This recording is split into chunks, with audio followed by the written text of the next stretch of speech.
शङ्कराचार्यमध्यमाम् अस्मदाचार्यपर्यन्तां वन्दे गुरुपरम्पराम्। ॐ पूर्णमदः पूर्णमिदं पूर्णात् पूर्णमुदच्यते पूर्णस्य पूर्णमादाय पूर्णमेवावशिष्यते। ॐ शान्ति शान्ति शान्तिः। आत्मानं रथिनं विद्धि शरीरं रथमेव च बुद्धिं तु सारथिं विद्धि मनः प्रग्रहमेव च इन्द्रियाणि हयान्याहुः विषयांस्तेषु गोचरान् जङ्गमानि विमानानि हृदयानि मनीषिणः आत्मेन्द्रियमनोयुक्तं भोक्ता इत्याहुर्महर्षयः। ततो नारायणः साक्षात् हृदये सुप्रतिष्ठितः। So here Paingala again asks a question to Yajnavalkya about the jnani. Now why did he ask that? Just to show the whatever the jnani has achieved is something for others, it has to be achieved for them, okay, or achievable. Whatever is achieved for the jnani is achievable for the other sadhakas. That is why they are called siddha. Whatever is siddha for them is sadhya for us. The others have to achieve that, and also to praise the jnanam and the jnani also. That is why this section is there. And in this again Yajnavalkya said even being mumukshu itself is very difficult. Very few people are really mumukshus with all the values. Even if you are like that all your that he gave so many generations will be freed and all that, correct? And if you become a jnani, which is even more rare, he said even 100 generations and all that. Like I already said, these are all again praise for the jnana and the jnani, so that others should not discourage you from the pursuit, correct? Saying that you have now become a sannyasi or you are now pursuing this jnanam and then you are not doing any other karma. Therefore it's not good. No, to actually counter all that, only the jnanam itself is praised like this. In this again the mumukshu has to look upon. How does the mumukshu look upon one's own body, mind, sense complex? There is a beautiful imagery is there here. Actually this is there in the Katha Upanishad also. The Katha Upanishad, I think it is in the 1-3 it is there. Okay, in the beginning only it will be there. Atmanam rathinam viddhi means the Atma, the individual herself is the charioteer, okay, is the rathi, okay, and then Shariram is the ratha. The body is the chariot. And buddhi is the sarathi. Okay, I have to say the charioteer matlab Atmanam means the owner, the one who is sitting in the chariot. Buddhi is the actual charioteer, I have to say. So the sarathi means one who is holding on to the reins and driving the chariot, or the driver. Okay, you are the owner of the car or the chariot. There is a driver or a sarathi. That buddhi is the sarathi. And manas is the reins, okay, the pragraha. And indriyani are the horses, correct? Because they are the ones which are drawing you towards the sense objects, like the horses. So indriyani hayani ahu vishayansteshu gocharat. So wherever it takes you, the path is the indriya vishayas. And in that what Jangamani, this is an addition here. This is not there in the Katha Upanishad. Jangamani Vimanani hridayani manishinaha. Means even on the path, those huge buildings and all that, correct, which are very distinguished, they are all like the intellects, the great jnanis. Okay, manishinaha means, see, even on the path, the path can be anyway, correct? It can be good or bad. In fact, in the Katha Upanishad, this thing continues for some more. It even talks about dushta ashvaha and sadashvaha and all that. Means, if the reins are not in your hands, correct, in the hands of the buddhi, what will happen? The horses will then go as they wish. Means then they are all dushta ashvaha. They will become horses which will lead you to ruin. But if the reins are held by the buddhi, which is the charioteer, means your buddhi, means discrimination is important for buddhi, correct? Discriminatory knowledge is given by the buddhi. Means here what is discrimination? Means discrimination is involved in multiple levels. First is right, wrong. What is right? What is wrong? One has to be clear. Then what is Atma, what is Anatma, what is Nitya, Anitya, like that. We do talk about multiple levels of discrimination. All of them we can take. Means a buddhi which is guided by the discriminatory knowledge should be the charioteer. Then only the horses also, like, see, the horses also we put that, what is it called in English, I forgot, but they do put one restriction how it sees, correct? So we call it ladam in blinders it is called maybe. Why? Because you don't want it to be distracted and go all over, correct? So like that, even for a mumukshu, what you are focused on, correct? That is why even Bhagavan says, Vyavasayatmika buddhihi ekeha gurunandana baushakahi anantascha buddhayo apyavasayana. Like that there is a verse in the second chapter. Means the one who is clear about what you want in life, for you there is only one pursuit. There are not many pursuits. And what is that one pursuit? Moksha. For the ones who don't have the clarity with reference to what they really want, then they are going here and there, correct? They think that whatever is the next fancy and fantasy, if they fulfill that, somehow they are going to be happy, but that never happens. So that means there is no end to their pursuits, correct? So like that here, this actual imagery is a very good imagery. And so even there, wherever you want to reach, that Jangamani, Vimanani means those who have already become jnanis and all that, they are all standing like the big constructions on the road, which actually you are supposed to reach, correct? If you have good horses, that is. Otherwise, it may lead you anywhere also. It can go off track also. And in fact, another thing which is said here, what? Atmendriya mano yuktam bhokta iti ahuhu maharshayaha. So the maharshis say, who is the bhokta? Means the enjoyer, means the enjoyer is the Atma along with the Indriyas and Manas. All that put together is the bhokta. Is the one who enjoys. Because the mind by itself is jada. Understand that. But the identification with the mind is what makes you a bhokta. So mind also, mind is important, but mind by itself cannot be the enjoyer or anything. The individual is the enjoyer. And when do you become an individual?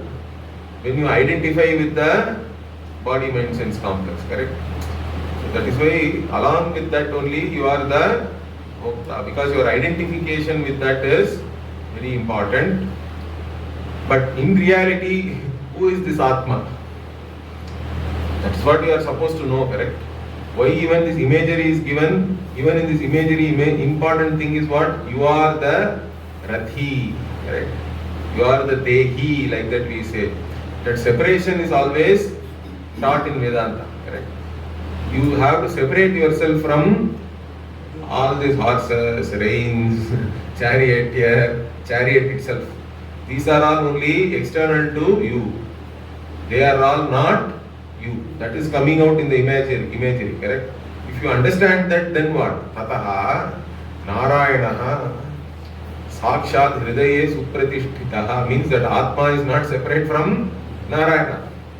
But for that you have to understand this knowledge. If it is there, then this Atma is Narayana. Even if the knowledge is not there, in reality Narayana alone is there as the Antaryami. Understand that?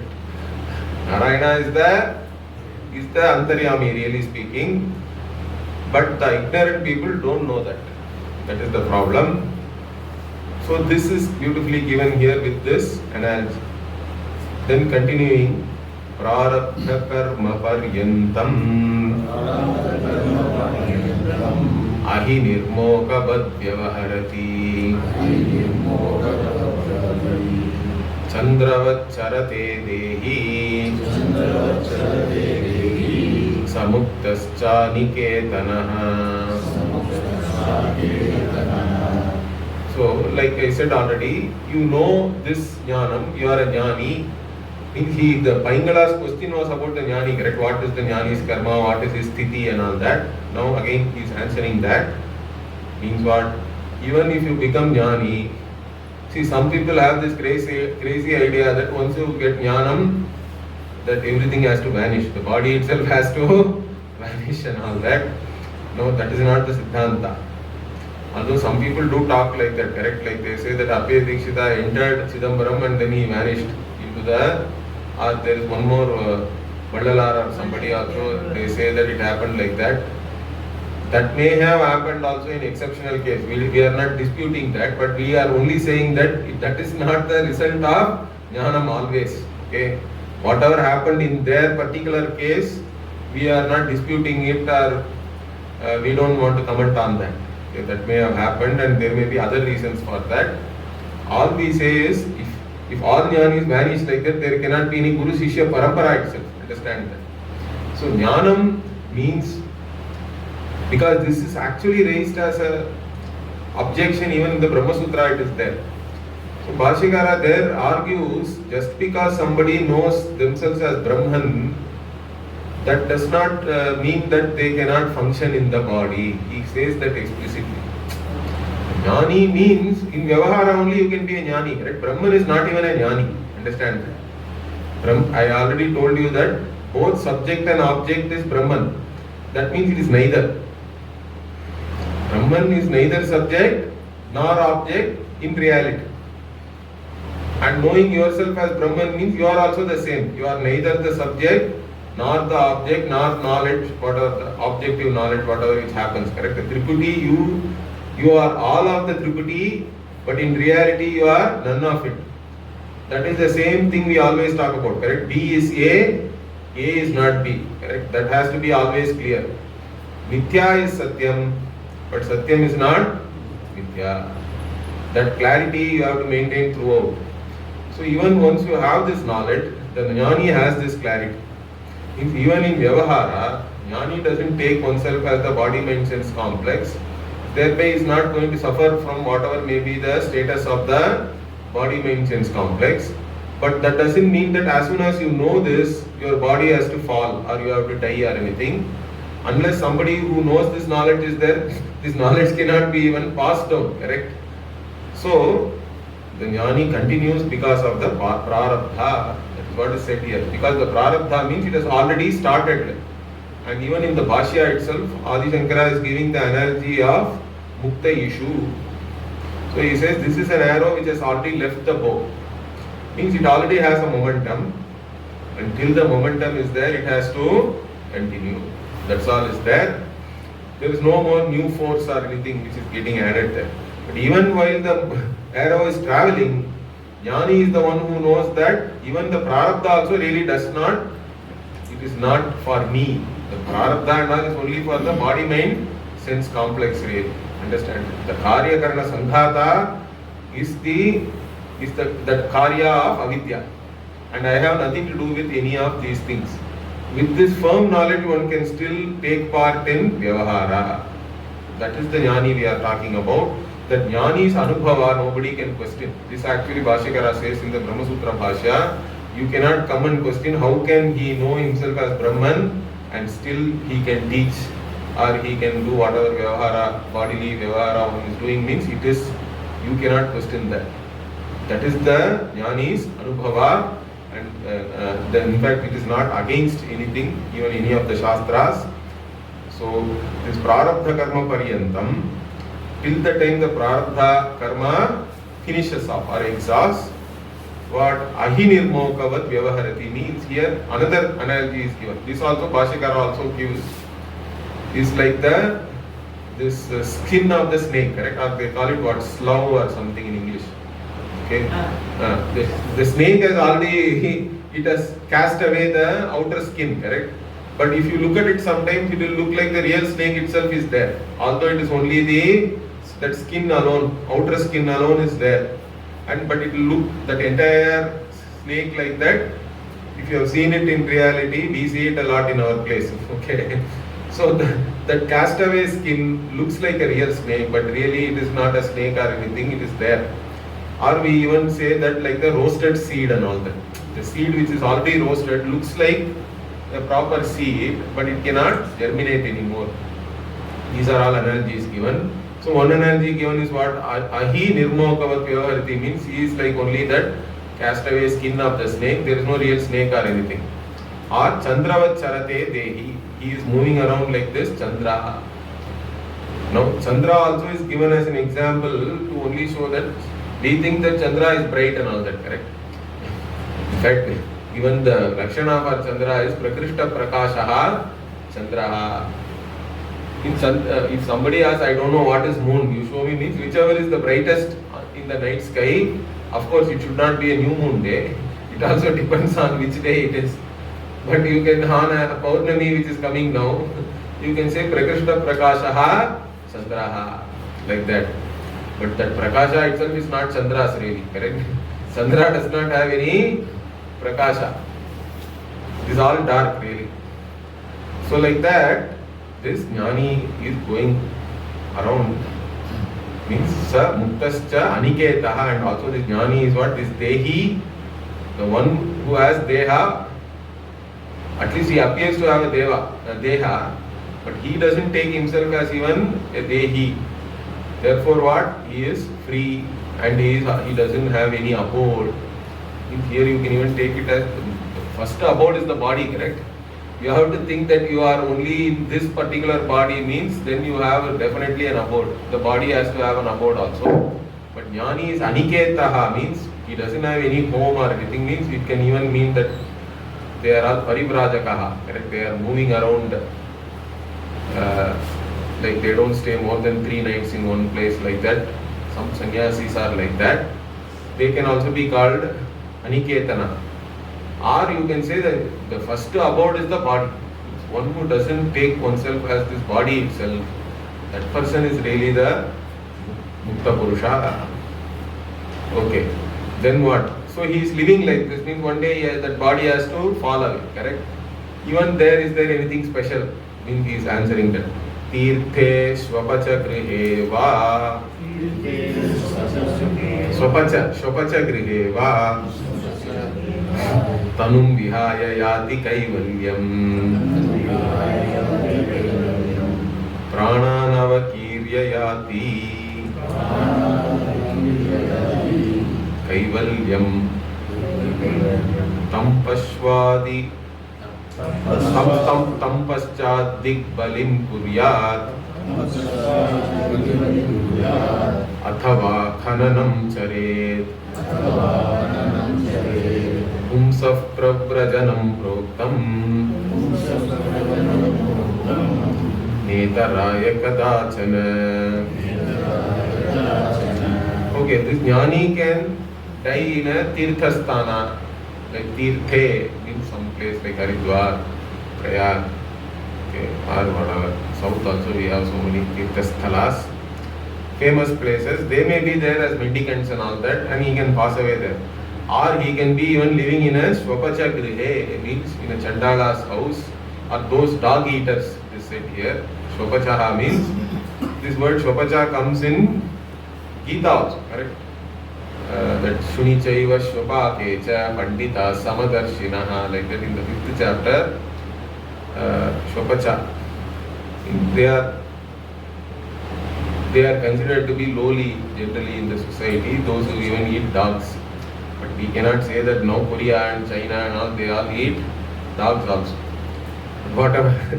So in the context, in our country at least, dog eaters are not looked upon very highly. So they can be anywhere, that is the idea. It doesn't matter where they die and all that for them anymore, because they don't have any identity with the body. So wherever the body falls, it falls. That's it. There is nothing special about it. That's what the Upanishad itself says. So Tanum Vihaya Yati Kaivalyam. Wherever he dies, he attains Kaivalyam, means the moksha. So there is no problem where he dies and all is not at all really important. That is the idea here. And even Pranan Avakirya Yati Kaivalyam means, so Avakirya means basically, Avakirya means it is literally meaning scattering and all that. Or you can say basically Prana also is, see, it is said that Tasya Pranaha na Ukramante. That is the idea. Why Avakirya is said here is, otherwise we say the Prana, even in this Upanishad we saw, correct? It goes up along with all the other things, then it takes another body, we say, correct? Prana along with the Sukshma Sharira, on death it has to take another body. Means it Utkramante, means it goes up. And then it goes through whatever. We have this entire Gardha Purana and all that. So it takes a Preta Sharira and then it goes somewhere. All this traveling is not there for Jnani. Means his pranas never go up. Means it just scatters there, or it just dissolves back into the Mahaprana, we say. For the Jnani, from the Jnani's body, whatever, both the Sthula Sharira, Sukshma Sharira, etc., again resolve back into the Mahabhutas. That's all. It doesn't go anywhere. Okay, that is what is said here. Pranan Avakirya Yati Kaivalyam. Again, Kaivalya. Means he attains. This is Videha Mukti is talked about here. Okay. Then what do you do with the Jnani's body? Even that is all mentioned here. This portion only I think Bhashyakara refers to in the Brahma Sutra Bhashya. So he says, Tam Paschat Dikbalim Kurya. See, even Jnani's body has to be useful to other pranis. Jnani while living also has to be a compassionate being. Even on death, what is said here? You just throw his body on in different directions and all that, so that vultures and other pranis can eat and they can at least be happy with that. There is nothing wrong with that. That's what is said here. Or if you want to build a samadhi and all that, then you actually, but there is no Agni Karma for the Jnani. Understand that? Since sannyasis have given up all Agni Karma, there is no Dahanam in general. But nowadays, for practical reasons, even our Sampradaya and all, they say that if you don't, because nowadays there is no place for burial and all that, it becomes a problem. Some sannyasis are living in a flat in a city. Where will you bury their body? So you have to only Dahanam is done. Okay. In Rishikesh and all, even now I think there is a tradition of just they'll take the body on a boat and they'll tie stones and all that and put it into Ganga itself. So Jala Samadhi tradition also is there. But even that now I think many people are opposing that. They don't want to pollute the Ganga and all that. I think it is restricted by government. Government doesn't allow it, but some people may still do it here. We don't know. Neem Sagar and like this. So last, our Guru Bhai Brahma Vidyananda was there here. He was, I think, Jala Samadhi only was done for him. That much I know. This was, I think, 4 or 5 years back, 5 years back or something, or 6 years back maybe. So, anyway, but in Jala Samadhi, fish will eat, that's all, not vultures and all that. So, that same funda, same thing here. So, Dikbalim Kuryat, Athava Khananam Chare. Otherwise, you dig and you bury the body. But there is no Agni Karma.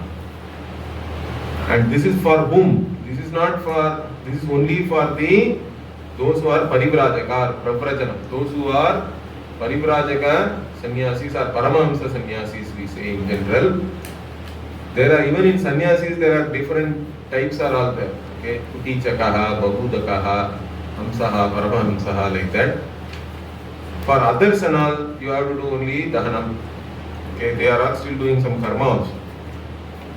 It is only for the parivrajaka paramahamsa sannyasis, netaraya katachana, but not for others, or not for even vanaprasthis and other people.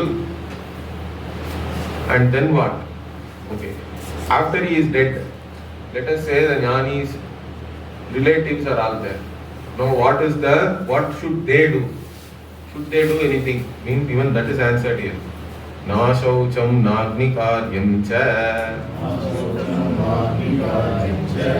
na pindam nodaka kriya na kuryat parvanadini brahma bhutaya bhikshave. So here the bhikshave is very for the sannyasi only.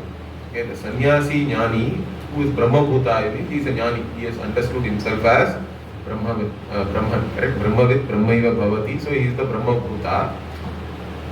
And that's why even for sannyasis who have passed away, we say brahmalin, correct? Brahmalinaha. If one who has resolved back into Brahman, means there is no more janma and all that. If such a person dies, in fact, this in one way we say in the tradition that even the Vidya Mukti has to be celebrated. There will not be any dukkha and all that. That's not possible. Even then the Shishyas and all feel some dukkha. Because physically you cannot relate to the Guru in the same manner and all that. But even then what? The jnanis, when a sannyasi jnani dies like this, there is no ashaucha and all that. Otherwise, if somebody dies, then for 10 days we have ashaucha. Or even for one whole year, during mourning we cannot do certain things, we don't have festivals. All these things are followed all over India, correct? There may be some differences in how many days or what you are not supposed to do and all that, but in general there is a mourning period and there is also a period of ashaucha where other than the nitya karma you are not supposed to do any other karma also. You don't have the qualification for that. But all those things are not there if the sannyasi dies. Understand that? There is no ashaucha for anybody. And you cannot do any agni karya also. You cannot burn the body because jnani, because the antima karma is supposed to be the last ahuti for the one who is a karta or a karmi or a Vedika, one who is doing Vedika karma. Throughout the life they are putting different offerings in the fire, correct? But what is the last offering? Your body itself becomes the last offering into the fire. That's why in fact that the funeral fire itself is supposed to be from the 3 fires they are maintaining, correct? Every Vaidika Brahmana is supposed to maintain 3 fires in the home. That in that only they do the Agnihotradi karma, Upasana and other karma and all that. That same fire has to be taken to the funeral place also and they light it with that fire only. And his body itself is offered. Body is the last offering into that. But even those things are all not there because the sannyasi has given up. In fact, many sannyasis even today, they don't light any fire in their home, even for cooking. Because they think that even cooking is Agni Karma. So they won't cook in their home, they won't even make tea. I have been to sannyasis like that. They don't own even a gas stove or any stove.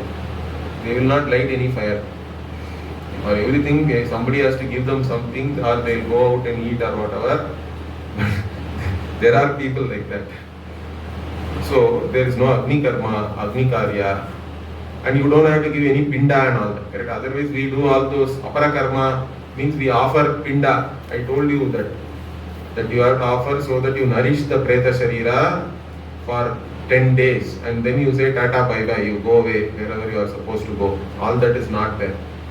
Or any Udaka Kriya also, with all the Udaka means like we are giving all this Tarpana, correct? That is not there. And even Parvanadini means Parvana Shraddha and all we say. There is a special type of Shraddha called Parvana Shraddha which are done periodically during some Paurnamasya, Pitrupaksha, etc. Even that you don't have to do for the sannyasi. Okay. Then what? Why? Because the reason is given here. Dagdhasya dahanam nasti Pakvasya Pachanam Yatha Jnanagni Dagdha Dehasya Nacha Shraddham Nacha Kriya. So here the reason is what? You don't burn something which is already burnt, or you don't cook again whatever has already been cooked. That is not really true nowadays. You cook once, keep it in fridge, take it out, again put it in microwave oven and all that. People do that, but in general what is said is you don't, or pittasya peshanam and all we say. This is also in the Shastra, means you don't, this atta and all you are preparing for roti, correct? Means you don't really mix it and all that and you eat it or whatever. So again and again you don't do the same thing for already for the dough which is ready. You don't keep on whatever heating it or whatever preparing it like that. Similarly it is said, so there is no, you don't burn whatever is already burnt or cook whatever is already cooked. Similarly here Jnanagni Dagdha Dehasya, the Jnani's deha is already gone. Because we say Jnanagni Sarva Karmani Bhasmasat Kurute Arjuna, like that even Bhagavan says. So his body and all is burnt by Jnanagni only. Therefore, for that Jnani there is no Shraddha or any other Apara Kriya and all is not there after the fall of the body. Okay. Further what? Yavachopadiparyantam Tavat Shushrusayet Gurum Guruvat Gurubharyayam Tatputreshu cha Vartanam. Okay, see, the Guru is continuing because the Upadhi here is the body mind sense complex. Only it is continuing due to Prarabdha as it is said, and that's how even the Guru Shishya Vyavahara and the Guru Parampara and all is possible. So how do you look at the Guru who is still leading a life according to the Prarabdha? Means you do Shushrusha. Till the time Guru is alive, only you do the Shushrusha or Seva. After the Guru's body is gone, you don't have to do anything. That is the idea. You don't have to do, but even now also there is some, I think even in Sringeri there is a parampara that you can actually do some kind of a Shraddha for even your Guru. It is said the Shishyas can do. But that is all more for the satisfaction of the Sishyas themselves, that they are doing something for their Guru, some Aradhana and all that. But there is no Shastrokta like that. So even the Shastra is very clear, there is no Shraddha or any other Kriya. For Guru, while the Guru is alive, you do Shushrusha. That's all is the thing. After the death and all, you don't have to do anything. So, and even see, Guru Bharya, if the Guru is not a sannyasi, means the Guru's wife also you have to treat in the same manner, respectfully, and even their children and all. Tat putreshu cha vartanam. So that respect has to be there towards everybody, connected to their family. That is also said here. And then what? Oh, as a Shishya, how do you look at the Guru? That is also say you do Guru Shushrusha means when you are living in the Gurukulam, how should you look upon your Guru? That is also said here beautifully. Shuddha Manasa Shuddha Chitrupaha Sahishnu Soham Asmi Sahishnu Soham Asmiti Prapte Jnanena Vijnane Jneye Paramatmani Hridi Samstite Dehe Labdha Shanti Padam Gate Tada Pradhana Mano Buddhi Shunyam Bhavati.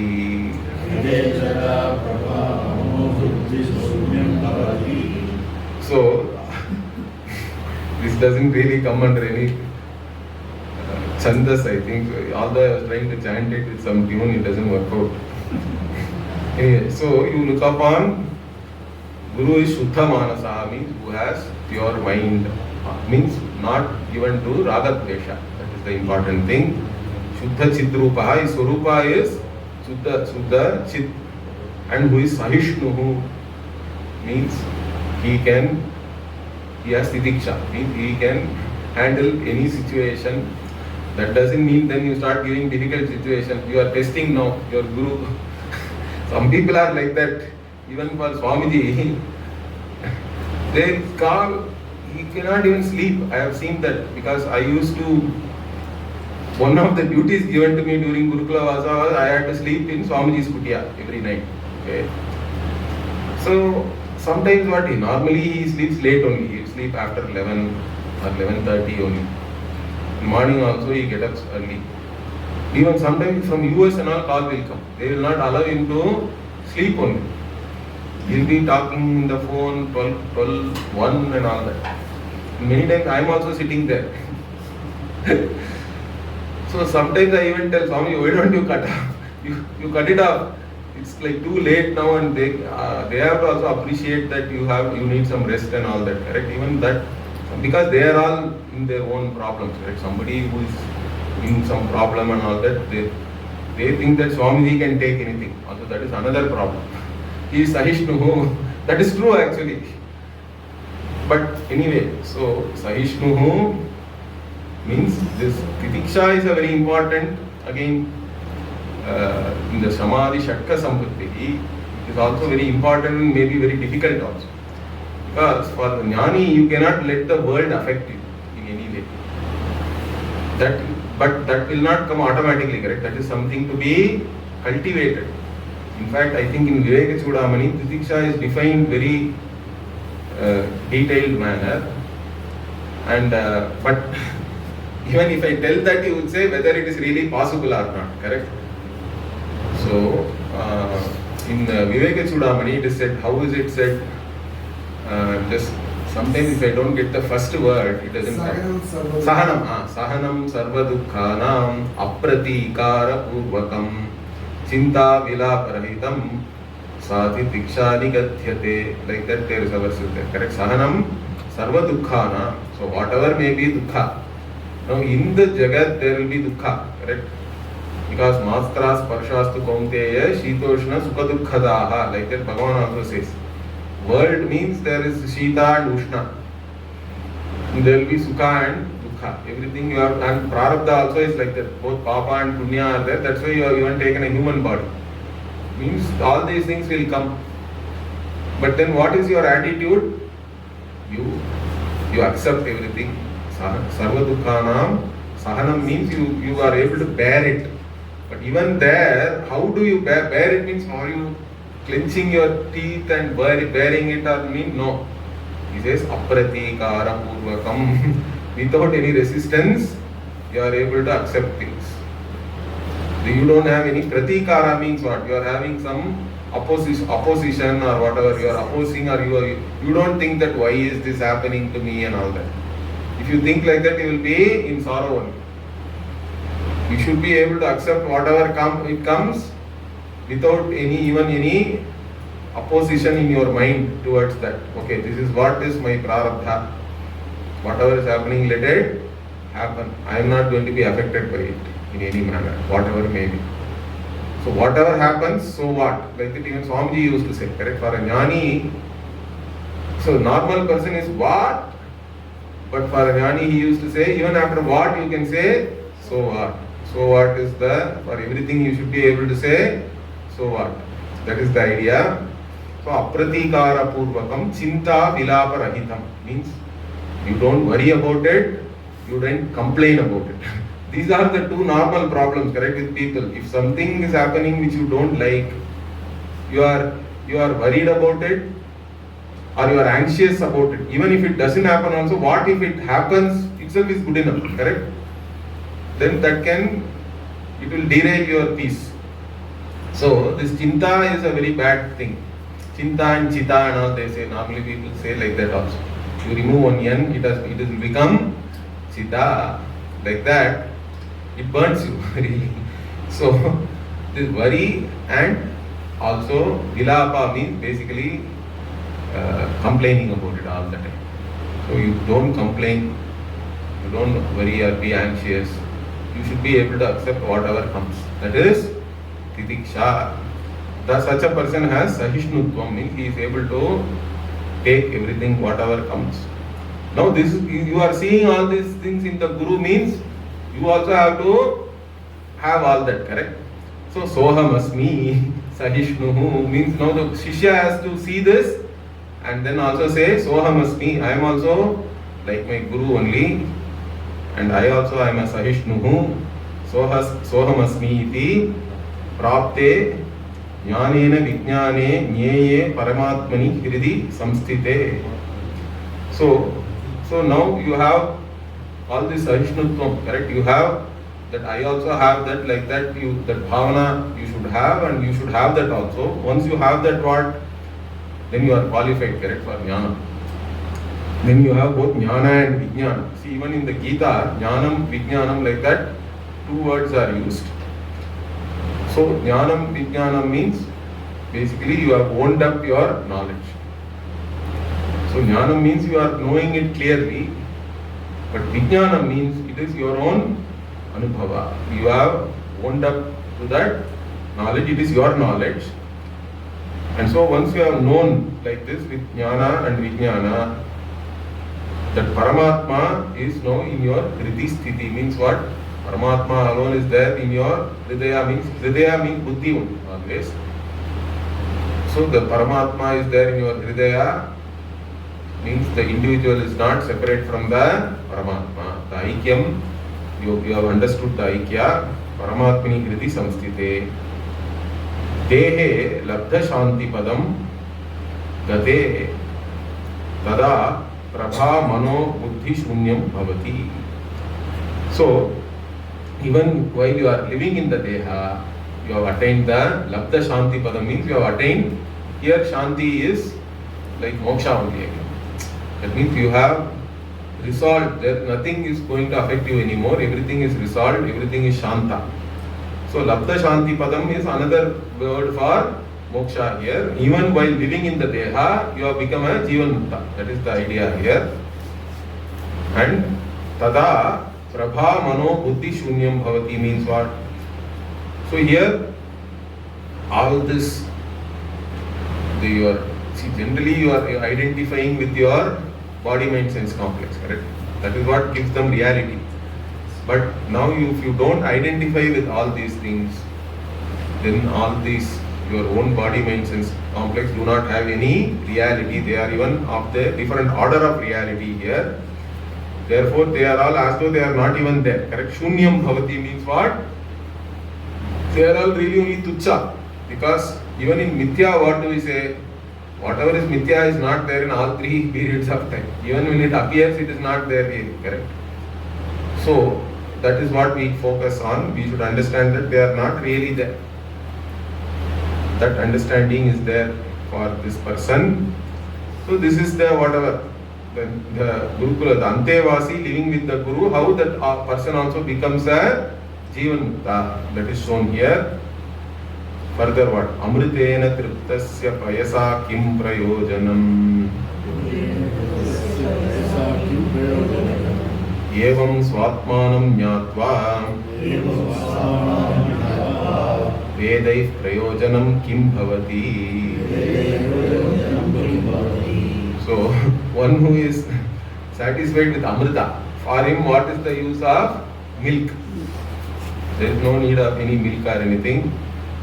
Or even the Vedas also are not really useful to him anymore, because Vedas are only talking about karma mostly, and wherever they are talking about jnanam also, even that jnanam you have already had it now. So even in the Gita, Bhagavan says this, correct? He says, Yavanartha udapane sarvata samplutodake tavan sarveshu vedeshu brahmanasya vijanataha. Like that there is a verse in the second chapter. Brahmanasya vijanataha means one who has known Brahman here. Brahmanaha means, for the Brahmana who has known this Brahman, it is, all the Vedas are like a pond when there is flood all over, it seems. Correct? Yavanartha udapane. Sarvata samplutodake means everywhere, all around there is flood. At that time, what is the use of a small pond to anybody? Like that only you are already, you know the Brahman which is Ananta. Then what is the use of any Vaidika karma or karma phala which are all anitya? So it is not of any more use. So in fact Bhagavan then says what? Nistrai punyo bhava Arjuna and all that. Because all these Vedas are only Traigunya Vishaya Vedaha, Nistrai punyo bhava Arjuna, like that he tells Arjuna. Same thing here. So the Vedas are also, the Vedas become Aveda. This also is there in the Brihadaranyaka Upanishad.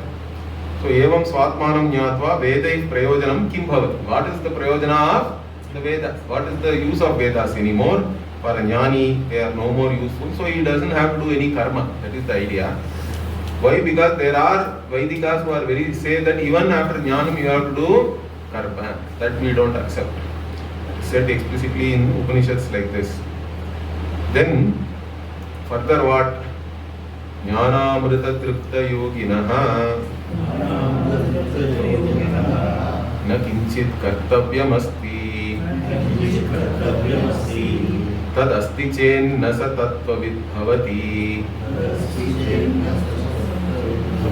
So jnanamrita tripta yogina. So one who is satisfied by gaining this amritatvam and by jnanam, na kinchit kartavyam asti, there is nothing to be correct. That's the kritakritya. We have already seen that.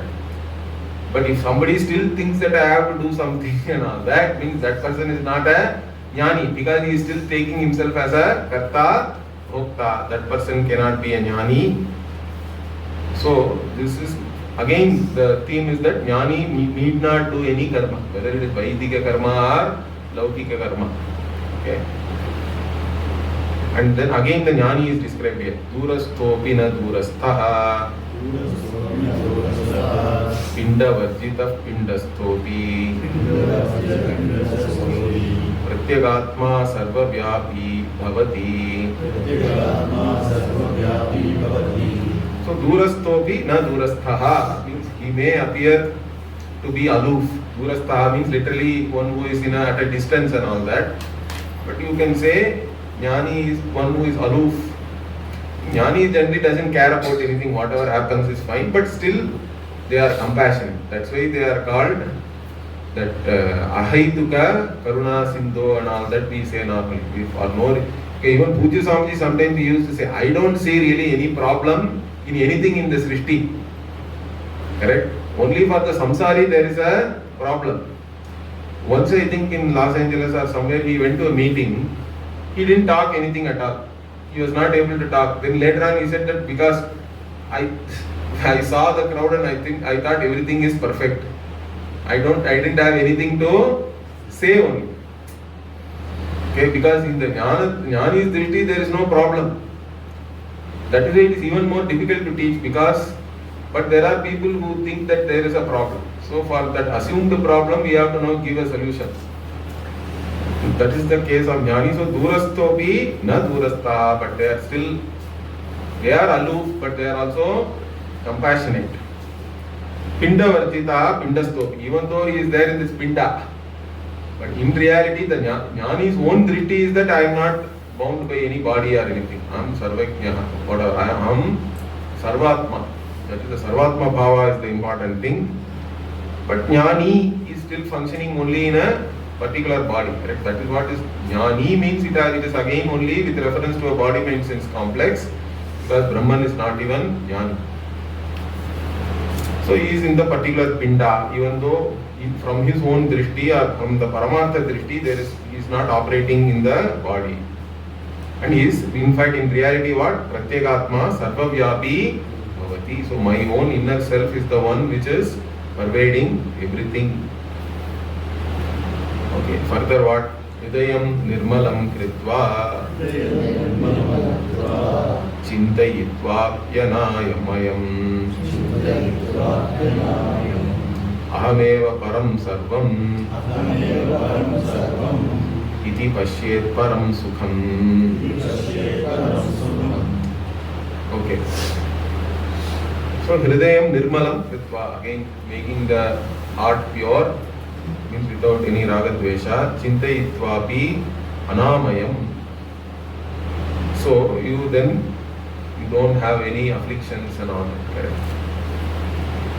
And then ahameva param sarvam. I am the one who is all that is here. So that is how you have to. This is all again. The jnana drishti is again and again talked about, so that whoever is also in this jnana marga, they can visualize all these things or they can use it for their own nididhyasana. So ahameva param sarvam iti pashyet. So now you see like this, in this manner, if you see that I am not afflicted by anything, I am everything in fact, then it is param sukham. That is param sukham. That is ananda swarupa. Your own ananda swarupa you understand. Because you are everything, you are the source of all ananda also. So this is about the jnani. Again, in fact, this jnani's relationship with the paramartha swarupa is again talked about here. So in jnanam what happens means, he is saying yatha jale jalam kshiptam kshire kshiram grite kritam avishesho bhavet vat jivatma paramatmanoho.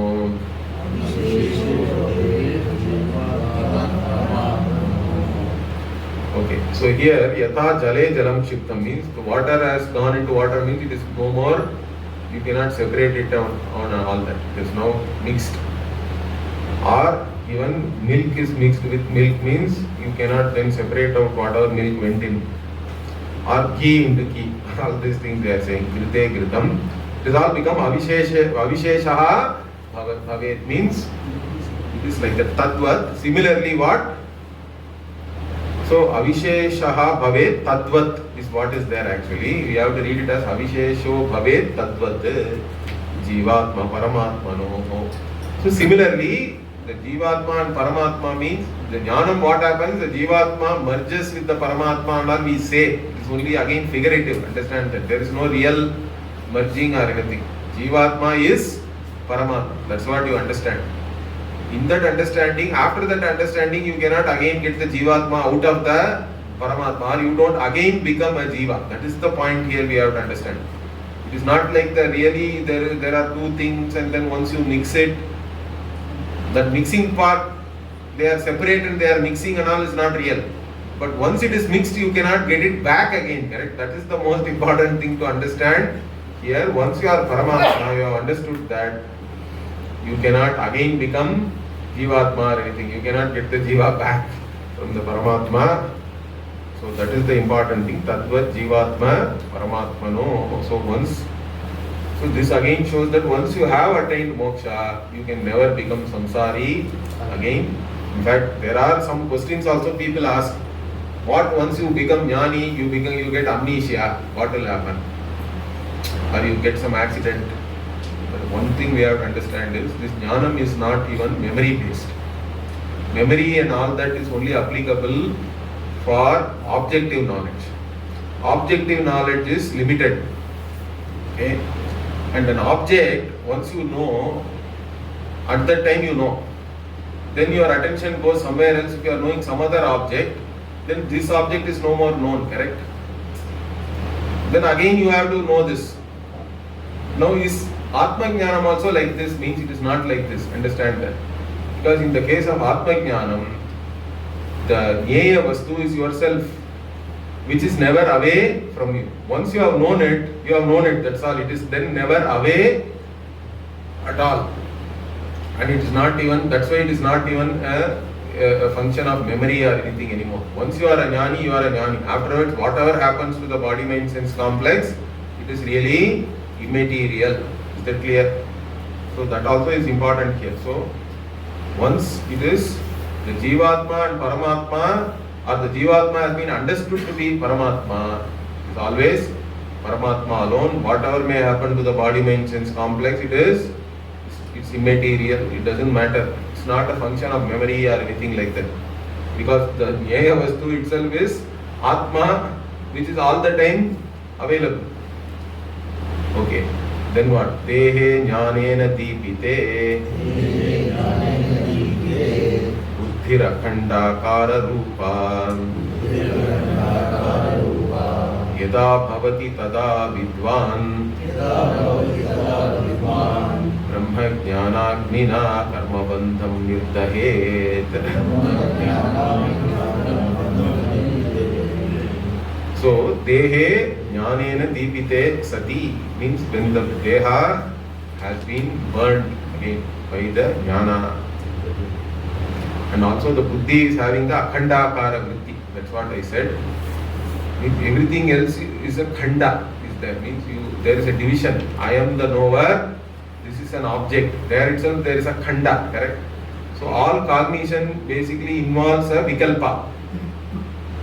But here, this jnanam is what? Why it is nirvikalpa or akhanda? Because here the understanding is the subject, object and knowledge, everything is only myself. So there is no basically any vikalpa or any khanda. That is the understanding we are talking about here. So the buddhi has become akhandakara rupa. There is no division, any division.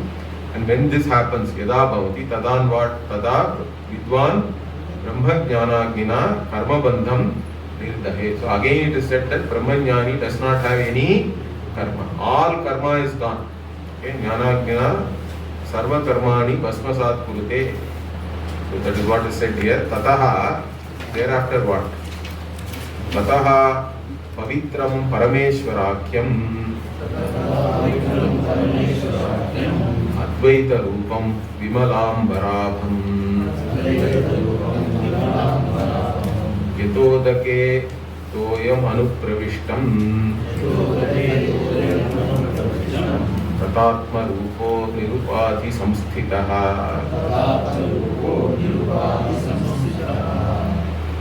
So here, so then what? Pavitram, then your Swarupa is always pure, cannot be tainted by karma or ajnana or anything. And it is Parameshwarakyam, it is known as Parameshwara only. You are not different from Parameshwara. It is Advaita Rupam, it is non-dual, and it doesn't have any Vimalambara. Vimalambara, it is like an Akasha which cannot be tainted again, which is not polluted or anything, and it is always bright. Like even the water entering into a pond and all that, into a water body, once it has entered there, it cannot be separated like that. You have now understood yourself as the what? Tatha Atma Rupa. Your own Jiva now you have understood as Nirupadhi Samstita, means your Atma now, the self-identity is only on the Nirupadhika Brahman, Brahmatma. It is not on based on any Upadhi. So that is the Jnani's Anubhava here. Again that is said here. Then Akashavat Sukshma Sharira Atma na drishyate Vayuvadantaratma Sabahyam Abhyantara Nischalatma Jnanol Kaya Pashyati Chantaratma. So Akashavat Sukshma Shariraha Atma na drishyate Vayuvad Antaratma. So this Atma again, Atma Swarupa only is given different analogies. It is like Akasha, means it cannot be tainted, it is all pervasive and all that. And it is Sukshma, it is subtle. Atma also is subtle because it cannot be objectified. Okay, it is like Sukshma Sharira. And it is Na Drishyate Vayuvate. So this inner self cannot be seen. The Vayu cannot be objectified at least by your eyes, correct? Of course it can be felt. So it can be objectified by your skin and all that. But here, na drishyate means basically it is not objectifiable by your eyes. Like that, even the antaratma is not an object for any sense organ. In fact, it is aprameya, like I say. So this atma is not objectifiable by any sense organ or organs of action. And this is there everywhere again. So bahya abhyantara.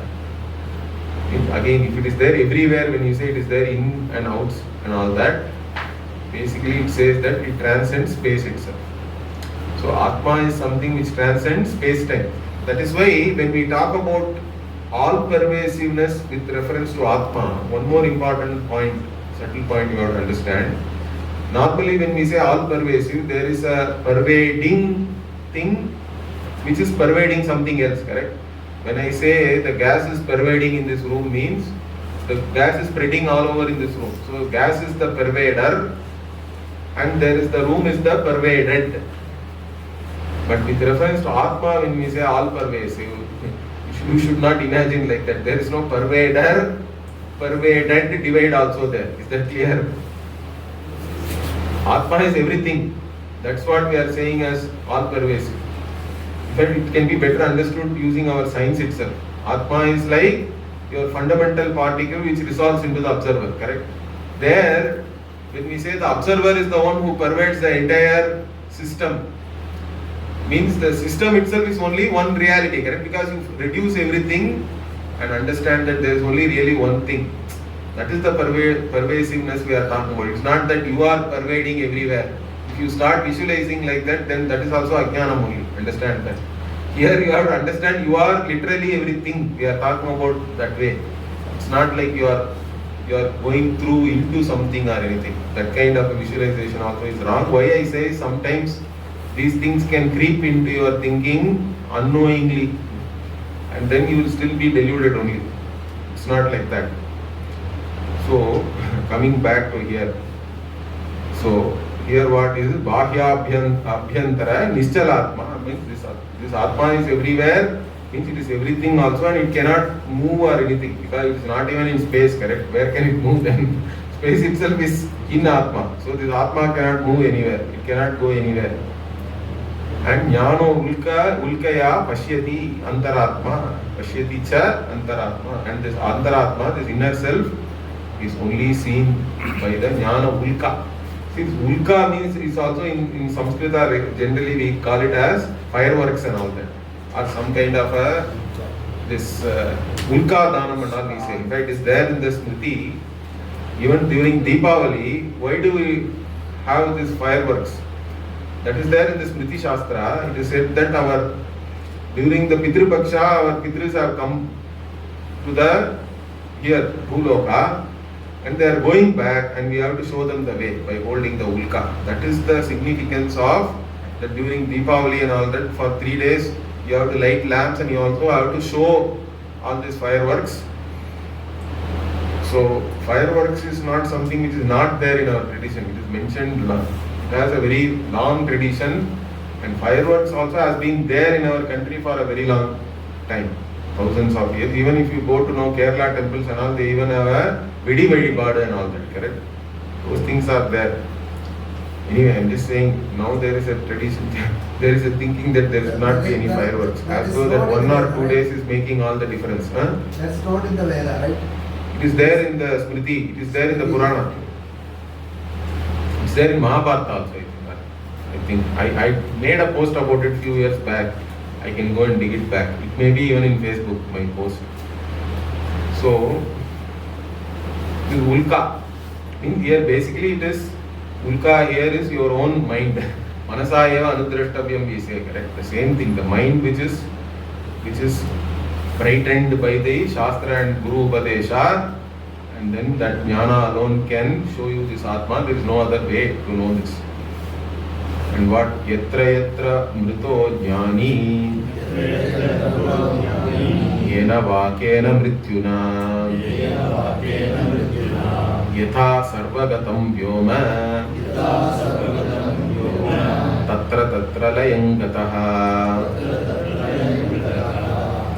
So even wherever the jnani is dies, correct, mritaha, and yena vakena mrityuna, whatever may be the cause, okay, by that, what kind of a death is that? Means it is like the Ghatakasha becoming Mahakasha. That's all. Because the death is only for the Upadhi, correct?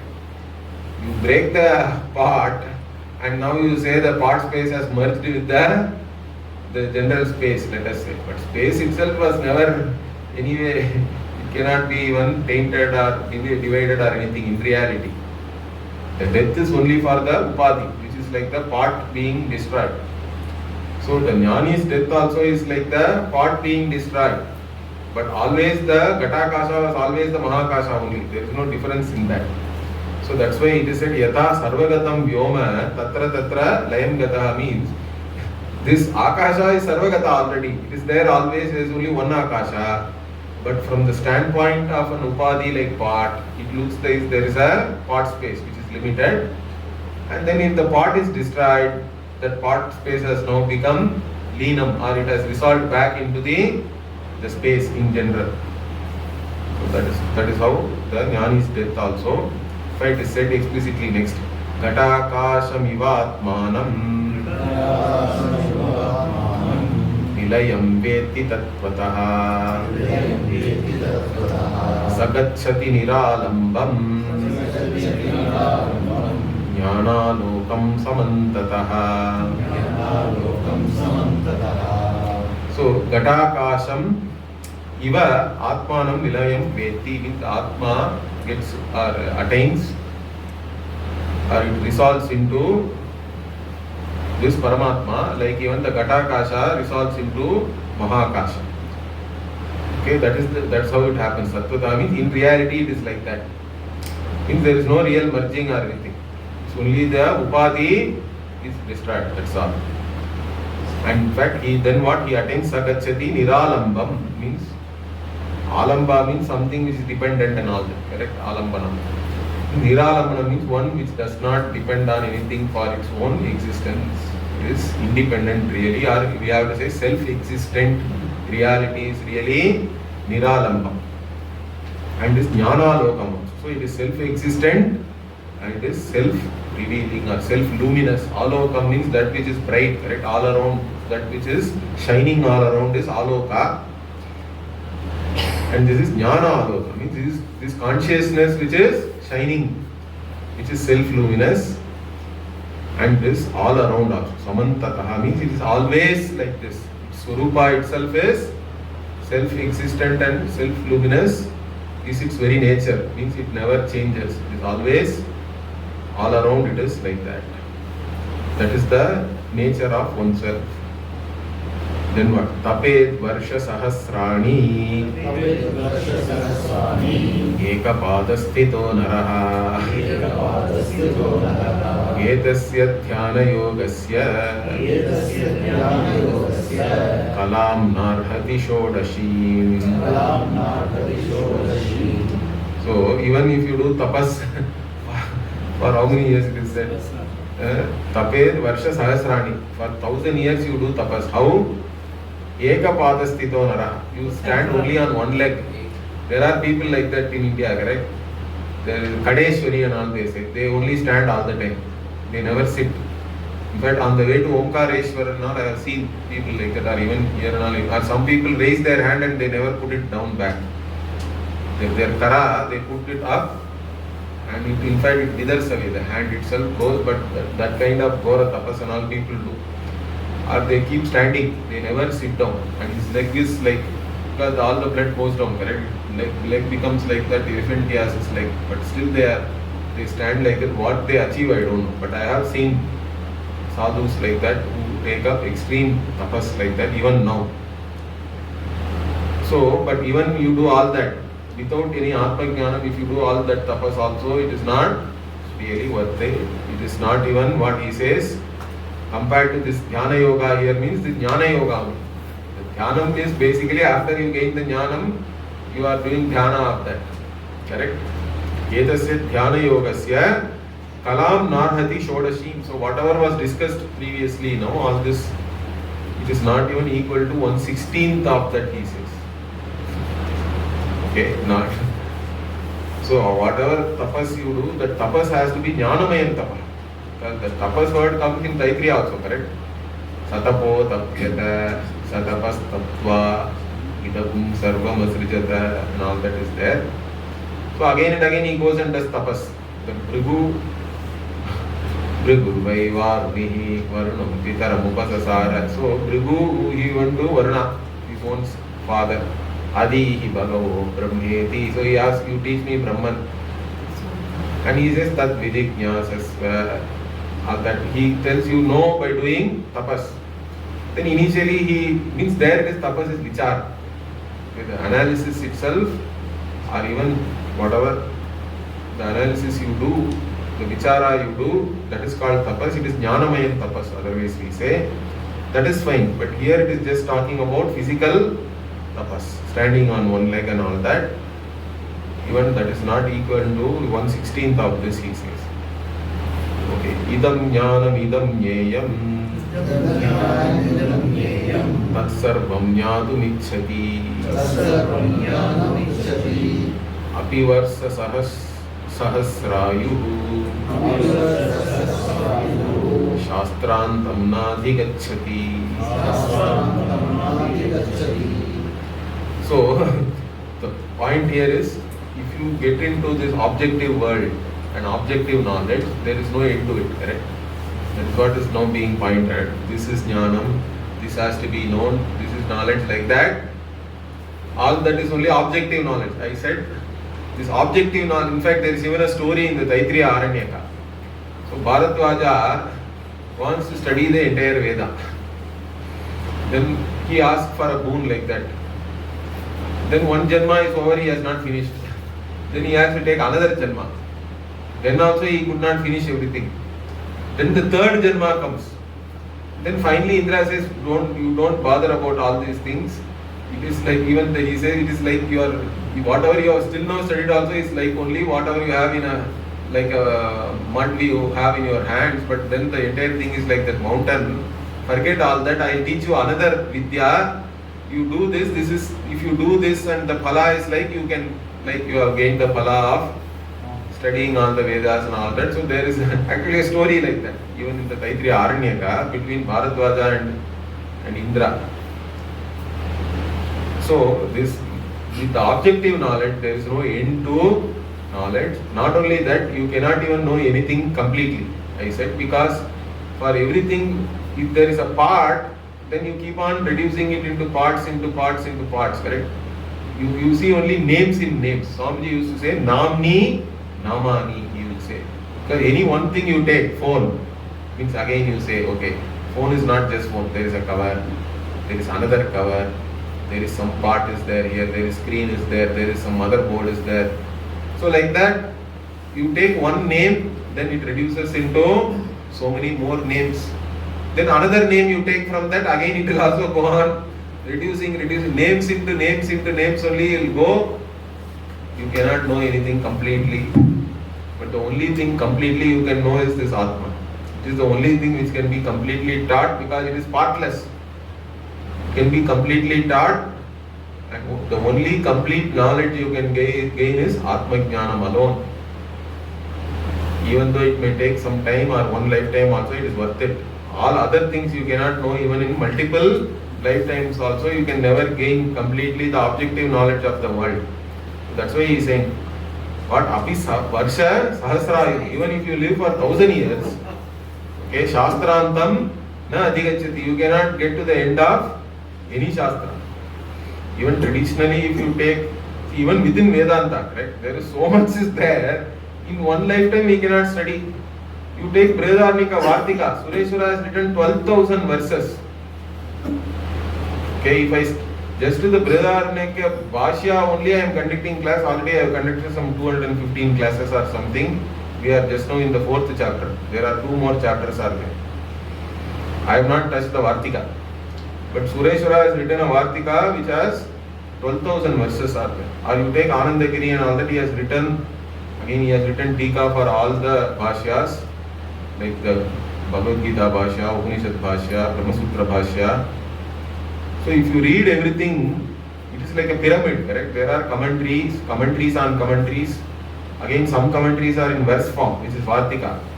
Then again there is a commentary for that also. Anandagiri has written Tika on all the Vartika also. He has written Tika on Brihadaranyaka Vartika, Taittiriya Vartika and all that. So I don't know, one person has sat, he has studied it. We are not even able to study everything. I want to study even the other texts and all that. But even our starting point itself is late, okay? Unless you start very early, you cannot even think of studying all these things. And we don't even have enough background knowledge to understand everything also. Sometimes the argument they make and all, for that already you should have studied Mimamsa and all completely. Because Sureshwara takes up the Mimamsakas to the cleaners. He himself was a Mimamsaka first and then he has written all these things, okay? So even to understand what he is saying, we don't have the back. For that again you have to study some other Shastra fully, otherwise you won't even understand what he is really addressing, right, in his arguments. So looking at all that, even within Vedanta also, you can keep studying, you won't complete everything even in one lifetime. So the idea is not to know everything, but at least you have to keep up with this knowledge, correct? From an individual standpoint, the subject matter is the same. Basically you are studying different texts and all that only so that it is not boring to you or whatever. Just a feeling that we are studying something new. Students also will ask, correct, why are you teaching the same thing? I cannot teach you the same thing again and again. Every camp also. I have to teach you something new. We take up some text. So like that, but there is no real end to all this knowledge. So Shastrantam na adhigacchati, you cannot get to the end of this. Okay, further what? Vijñeyo akshara tanmatraha जीवितं वापि चञ्चलं विहाय शास्त्रजालानि यत्सत्यं तदुपासताम्. So, Vijñeya, what is to be known then? There are so many different Shastras and each of them is having so much to study and all that. So what should we know? Means Akshara Tanmatraha, means only the Akshara. Aksharam Brahma alone is really to be known. Everything else doesn't really matter. Okay, that is the thing. Whether Jivitam Vapi Chanchalam. So in Akshara Tanmatra, if you say that you want to know that whether what? Otherwise what? You will have only Chanchala means what? You can try to know, but then you have to keep on knowing different things. There is no end to it. So your life itself will be like that. So what do? Vihaya Shastra Jalani means Shastra itself can become like a net. Because you want to study this, study that. Some people are like that, correct? They get one MA, double MA, then they do one PhD, another PhD. You can keep on going, postdoctoral. There is no end to it. So, like I said, all specialists know more and more about less and less. That's how it becomes. And further, whatever you write, only few people can understand. It becomes so specialized that the journal itself, only some 10 people will be reading, I think. So, it is like that. So, that is all Shastra Jala. It's like a net which is again binding you. So you get out of that. Yes, Satyam Tad Upasata means what? You only try to know what is this Satya Vastu. That alone is really Vijñeya. To be known, all others are not worth. And further what? Ananta Karma Shaucham Cha Japo Yajnastathaiva Cha Tirthayatrabhigamanam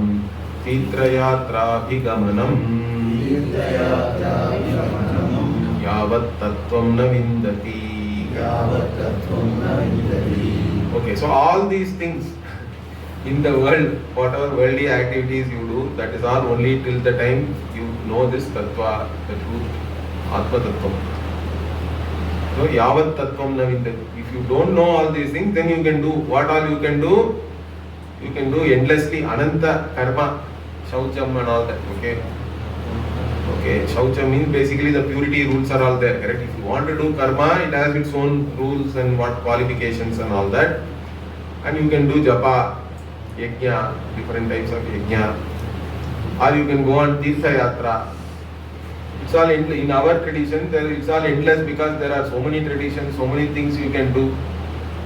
Okay, if you are a Shakta, means there are 51 Shakti Pitas, or there are 52 or something. Is there 51 or 52? Then people go everywhere. Vaishnava means 108 Divya Desa. You keep going. They all, some people even keep a counter. Nowadays they all put some Facebook post and all that. I think they go to each and every place. Or in Tamil Nadu they have this, I want to go to all the Padal Petra Thalam. Shaiva means there are places where this Devara and all has been sung. Correct? There are so many temples. Some 200, 300 odd temples are there. So you want to go everywhere. You can do all that. If till you know this Atma.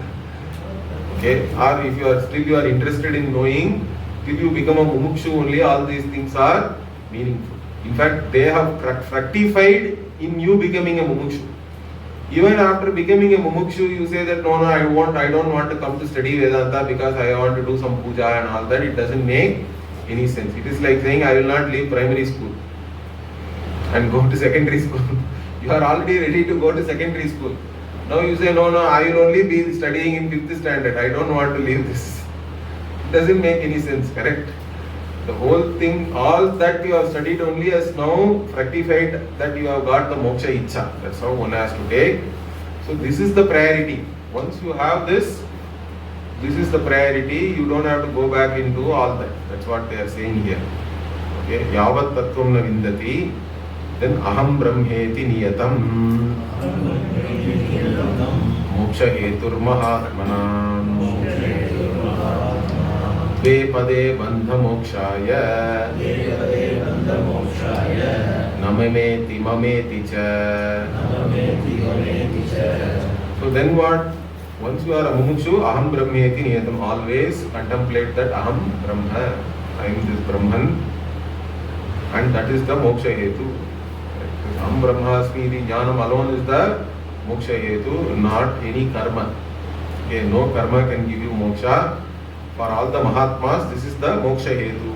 It is the niyatam moksha hetu, means it is definitely or surely that alone is the moksha hetu. By saying that niyatam, what it is saying is there is no need of any karma. Or karma samuchaya and all is not at all required. Only jnanam alone is required. And again what? In this jnanam also, what causes bandha, what causes moksha? It's very clear. Simply it is said, dve pade bandha mokshaya. Na mameti, moksha means na mama, nothing is mine. There should not be any I also. So many people can say, okay, I know, whatever I know is not I, but it is still mine. Correct? It is my body. It is not I understand that. But it is mine. But even that mine also is only moha. Like I said, so many people have claim on this body from your mother onwards. And even all the bacteria, Swamiji used to say, the bacteria in your gut are living for generations in your body, correct? They have a better claim than anybody else on your body. So like that, so many people have claim on this body starting from your father, mother, etc. And that's why suicide is illegal, correct? State also has a claim. State says that I will not let you die. You cannot die whenever you want to die. So like that, people have claim. So even this body is not yours. At best you can say you are a trustee. Swamiji used to say that you take care of the body. That's all. It is not yours. That should be the attitude. So na mama means moksha. If you say mama means bandha only. You will get caught into all sorts of problems. So in fact it says that what? Mameti badhyate jantuhu nirmameti vimuchyate manaso hyunmani bhave Dvaitam naivopalabhyate. So the bandha itself is what? The very thought that this is mine is a bondage. Then you get attached to that. So badhyate jantuhu mama iti. By saying mine, all beings are getting bound. Then how do you get free? Means nirmameti. It is not mine. You know that clearly. In fact, even the mind is not really your mind or anything, correct? Manasaha hi unmani. or amani bhava and all, some people talk about, correct? Or mano nasha, like that, there is one idea is there. Our Pujya Swamiji was used to interpret it slightly differently. So some people think that literally you have to stop all the activities of mind and then the mind itself dies. But really speaking, the moment you don't have any identity with the mind only, it is dead only. The I thought in the mind alone gives the whatever the force to the mind or the life force to the mind. In fact, once you see clearly that the mind and individuality are not intrinsic to me, they are only mithya, correct? The very idea that the mind itself is mithya means it is dead only. It is no more really there. It doesn't exist really. That itself is amani bhava. This idea should be very clear to you. So manasa unmani bhava means what? Bhave sati dvaitam naiva upalabhyate means the dvaita itself is not anymore true. Dvaitam naiva upalabhyate means literally it is not seen, it will become. But of course this can be interpreted as going into samadhi and all that also. When you go into nirvikalpa samadhi, dvaita is not available for you. But in reality also there is no dvaita. Like in deep sleep itself is good enough to understand that. Dvaita is only an appearance, it comes and goes. What is there is your Swarupa, which is as it is. So Dvaita is not available. In your Swarupa, in Atmani, Neha Nanasti Kinchana. That is the idea here. You negate Nanatvam in Atma, but that Atma itself being the cause of everything else also gets negated. Atma alone is really there. That's how we even establish Advaita. So Advaitam Naiva Upalabhyate, you can say. Even while it is seen, it is not really there. That is the understanding. Okay. Yada yat unmani bhavaha tada tat paramam padam yatra yatra mano yati tatra tatra param padam. So yada, when the mind becomes unmani means mind itself is become mithya, right? It's no more real. It is not there in fact really. Then that is the paramam padam means now you that along with the mind whatever is available in mind also everything is mithya only. None of these things exist means then you have attained paramam padam. There is no other goal. The ultimate goal or ultimate place you have is there is nothing more to gain or go or attain or anything. And in fact for such a person what? Yatra yatra mano yati tatra tatra param padam. So this is the important thing we have to understand. So now what is this understanding is that whatever your mind may think hereafter, it is nothing is away from Brahman. Correct? Like once you have understood that the elephant is wood, whichever part of the elephant you see, it is all only wood, correct? Whether you see the trunk of the elephant or feet of the elephant, it doesn't matter. It's really only wood. Like that, within the Sriti also, once you have understood Sarvam Khalvidam Brahma, or Atma Eva Idam Sarvam, like this, Vakyas are there. Once you have understood that whatever the mind may visualize or objectify, all that is also only Atma. There is nothing like that. There is nothing other than the Atma.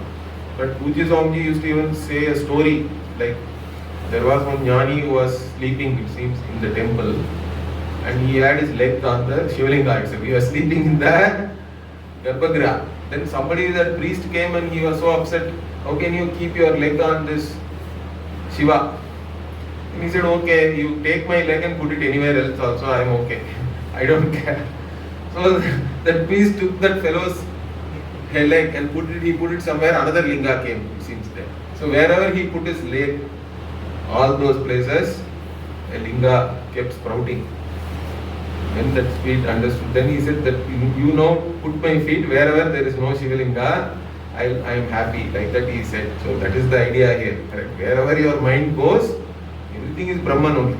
That is the vision. That is the jnana drishti. So yatra yatra mano yati tatra tatra param padam. Very interesting. Very important. And then what? Tatra tatra param brahma sarvatra samavasthitam अन्यान् मुष्टिभिराकाशम् Shudartha Kandayetusham. So, this Param Brahma is there, Sarvatra Samavasti. That is the idea. So, wherever your mind goes, in all those places, only Brahman alone is there. This, whatever the Pancha Bhuta and the Bhautika you see are all in reality only Param Brahma. So, Parattil Maraindadu Parmudal Bhutam, like that in Tamil also it is said. All these Pancha Maha Bhutas have attained Laya into Brahman alone you see. So, that is all Brahman alone. Wherever you see, this Brahman is there. And equally it is there. It is there in the same manner. There is no difference. Samavastitam means there is a samya is there. It means homogeneity, we have to say. Homogeneously it is there. Not like there is no difference also in that. That's why we call it prajnana ghanam also in the Shastra. The ghana shabda is to say it is dense, means it is homogeneous. It is the same everywhere. There is no difference. And okay, if you don't know this, what? Then what? Hanyan mushtibihi akasham. Shudarthaha kandayet tusham. Okay, so you are, if you don't know this, means you are fighting somebody by just with your fist, clenched fist, you are just boxing on the air, correct? You are boxing in the air or you are fighting by throwing punches into the air, it is not going to do anything to you, correct? If that is the case of the samsari, no. Again it is, the Shastra is showing that if you don't know this, you are only either fighting in the air or you are, pusham means, what is there? Kandayet, you are breaking something which you cannot eat really, correct? Husk, okay. Tusha is husk.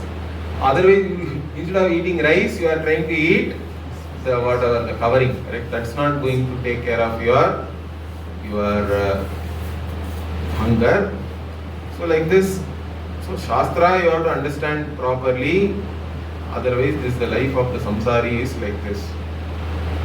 Okay, now the last, almost we have come to the last. Okay, so not bad. So now what?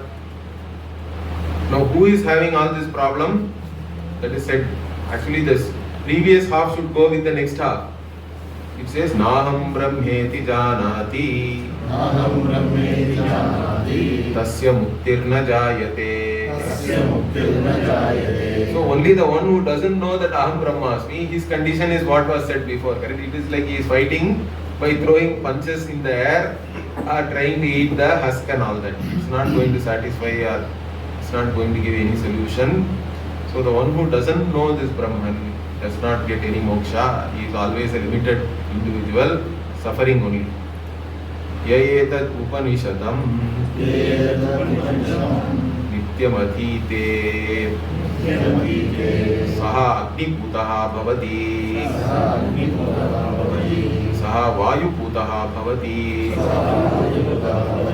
Saha Adityaputaha Bhavati Sa Brahmaputaha Bhavati Sa Vishnuputaha Bhavati Sa Rudraputaha Bhavati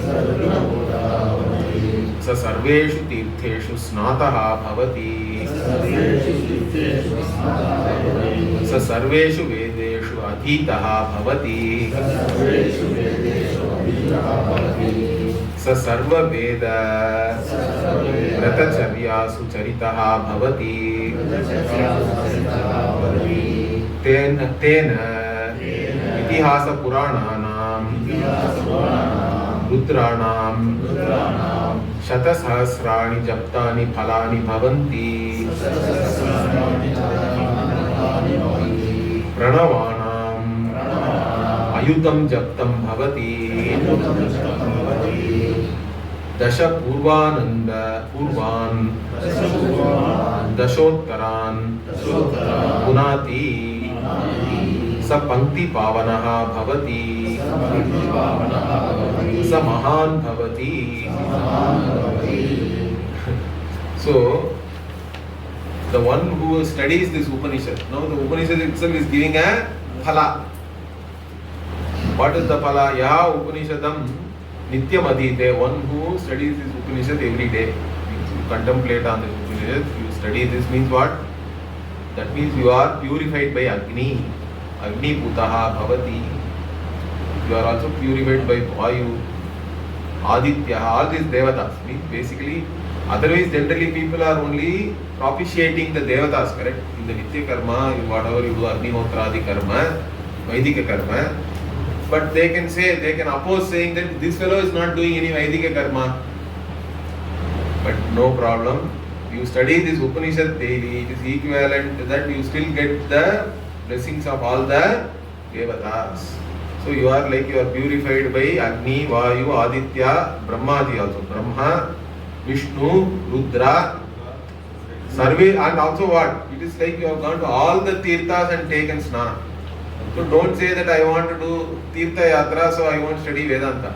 In fact, it should be the other way around. Like I said, the phala of the tirtha yatra is that now you have got interest to study Vedanta. Now you don't give this up and go back to that. That is like a demotion then. Okay. So the studying the Upanishad itself is taking snana in. So you cannot bunk the class and go out somewhere here once you come to Rishikesh. Okay. So sarveshu tirtheshu snataha bhavati. It is like you have taken snana in all the tirthas. Also sarveshu vedeshu adhitaha bhavati. It is like you have studied all the Vedas because this is the most important subject matter in the Veda itself. Okay. So if you are studying this means it is equivalent to studying the entire Veda. And even the Gayatri mantra is looked upon like that, correct? As soon as the Gayatri is given to you in Upanayana, you are assumed to know all the Vedas. Like it is like saying that as soon as you join the first year in MBBS, you call yourself a doctor, correct? Like that. But that is true because the Gayatri itself is like it is the bija for everything. And Omkara is the bija really, but even there also it starts with Om only, correct? And then everything comes from there, we say. So like that here also, Sarva Veda Vrata Charyasu Charitaha Bhavati. It is as though you have done all the vratas which are said in the Veda. All the different Vaidika karma and vrata, you have already done. And also what? Tena Itihasa Purananam Rudranam Shata Sahasrani Japtani Phalani Bhavanti. It is like you study this Upanishad every day, it is like studying all the Itihasa and Purana and even Rudra Japa you do for 100,000 times. Shata Sahasrani. As though you have done the Rudra Japa and you have studied all the Itihasa Puranas for 100,000 times, that phala you will get. It is little bit exaggerated, but I think it gives you the idea. Okay. Pranavanam Ayutam Japtam Bhavati. Like you have done the Omkara Japa for Ayuta means it is bigger than even Shatasha. I think it is a million is Ayuta, I think, in our thing. So it is thousand times. Okay. Ayutam. Pranavanam Ayutam Japtam Bhavati. Dasha Purvan, Dashottaran Punati. Again, even like you are not doing any Pitri Karma, but you are only studying this Upanishad, let us say. Even then, don't worry. Like 10 generations before, 10 generations after also it says. Dasha Purvan, Dasha Uttaran Punati. They are also purified by whatever you are doing. Therefore, you are purified by all the manner. Sa Panti Pavanaha Bhavati and Mahan Bhavati. You are great because this is Brahman, correct? So, Yacheda Avedit Ata Satyam Asti Nachediha Vedin Mahati Vinashtihi. Like that the Upanishad says. So if you manage to know this here, then you have known the truth, the Satyam, which is Anantam also. So you have known the limitless. But if you don't know, means the loss also is limitless, correct? Mahati Vinashtihi. The gain is also limitless. Here Mahan means basically you have become limitless. And further what? Even okay, you have gained this knowledge, but what about all the things I did before? I still feel guilty means then you have not understood anything. Okay. You are not even a karta anymore, correct? You cannot. That is why in the Upanishad, in the Taittiriya Upanishad, it says in that Kimaham sadhuna karavam, Kimaham papam akaravam iti. All these things will not be there for jnani. Anandam brahmano vidvan nabibheti kutascha neti. All that. So there cannot be any guilt or any suffering or anything for jnani because you are no more a karta. So you cannot say why I did not do something good or why I did this papa. All these things also cannot be there for jnani. Therefore, in fact, you are freed from all kinds of worst crimes. In fact, these are one of the Mahapataka is listed here, and then even from that also you are now purified. See, so even in Gita it is said, Apichedasi papebhyaha sarvebhyah papakrit tamaha. Bhagavan says. See, let us say even if you have done apiched asi papebhyaha sarvebhyaha. So you are, he tells Krishna tells Arjuna, let us say that you are the worst among all the people who have done papa. Correct? Papebhyaha papakrit tamaha, he says. You are the worst, superlative degree. You have done all kinds of papa. Sarvam jnana plavenaiva vrijinam santarishyasi. Everything you will cross with this jnana. All, even though you may be the worst papi, you will still cross all that because you are no more a karta. Only if you are a karta, you can have any guilt, any omission, commission, etc. will only apply if you are a karta. You are no more a karta. Therefore, what? Brahmahatya, Surapana, Swarnasteya, Gurutalpagamana, Tat Sanyogi, Vatakebhyaha, Bhutaha Bhavati. So these kind of things we even do in our Upakarma Sankalpa, and that Maha Sankalpa is there. All these things we list there also. Etani Maha Patakani and all that you say there. Like that, so here even if you kill a Brahmana etc. or you drink alcohol and all, it is given here. Or you steal something, you do adultery etc. All these things also, or any other thing associated with this also, any other papa you do, none of that. You are freed from all that also. You are pure. Utaha bhavati. And then it quotes a Rigveda mantra now. Tad Vishnu paramam padam sada pashyanti surayaha diviva chakshuratamam. So Tad Vishnu paramam padam means this, again this moksha is called Vishnu paramam padam. This is said by Bhashyakara even in the Gita Bhashya he says. Okay. So the Vishnu paramam padam, like that, Bhagavan himself says that this is my, you will attain this paramapada and all that. So that is nothing but it is not like some swarga where you have to reach or anything. Moksha alone is called in this manner because the orientation of people is that they have to go somewhere, correct? When you are addressing such people, you say moksha itself is the Vishnu paramam padam. You don't have to go anywhere. Or even Atma itself is your loka. It is said like that. Okay. So the Atma itself is your loka. Any loka, whatever Brahma loka also is this Atma alone. That is the jnanam. So this Vishnu paramam padam sada pashyanti surya. So those who see this Atma itself as the Vishnu paramam padam always, the jnanis, they are only called as surayaha here. They are suris. And how do they see? Diviva chakshuratamam means atamam means tata means basically to pervade. Means atamam means they are seeing it everywhere, all around, like that we have to say. In the Akasha, they have, like the sun is there in the Akasha which is brightening the entire space, correct? Like that they are seeing only this Atma everywhere. That vision only is, and if you have such a vision only, that is the Jnana Drishti, then you have attained this Vishnu Paramam Padam. You are seeing that always. And also such, again, what do they do? Tad Viprasaha, Vipanyavaha, Jagruvamsaha, Samindhate, Vishnoryat Paramam Padam. Okay. Again, those Viprasaha means Vipraha are Brahmana, means Brahmavit only here. Here Vipraha, in general Vipraha means those who have studied the Vedas and all that, correct? We say those who are experts are jnaninaha, like that. But here, in this context, it is only Brahmana also, or Vipra and all mean only the one who knows Brahman. Okay? And they are also Vipanyavaha, Jagruvamsaha. Means Vipanyavaha can mean those who are basically those who are free from all their passions and all the correct attachments and all. Those who are completely virakta, Purusha. And also, but they are alert. Jagruvamsaha means they are alert to the reality. And they are samindate means they now teach you. They illuminate the reality to others also. That is also said here. So they are the one who are now making it clear to you through their own words. They make this vision clear to others also.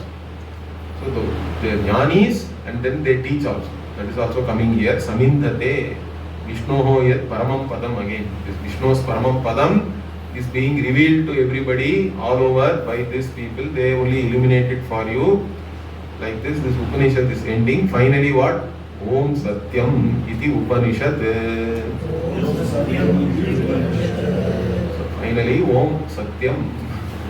So all this is Satyam, you can say. It is all reality. But the truth also is Satyam. Correct? We say that this Atma alone is Satyam. And that is now revealed here, Om Satyam, and that is the Upanishad. So this Upanishad also has a meaning of secret, as I told you. So all this was kept as a secret only, but now it has been revealed to everybody. So with this Upanishad is over. Then Purnamadaha is the Shanti.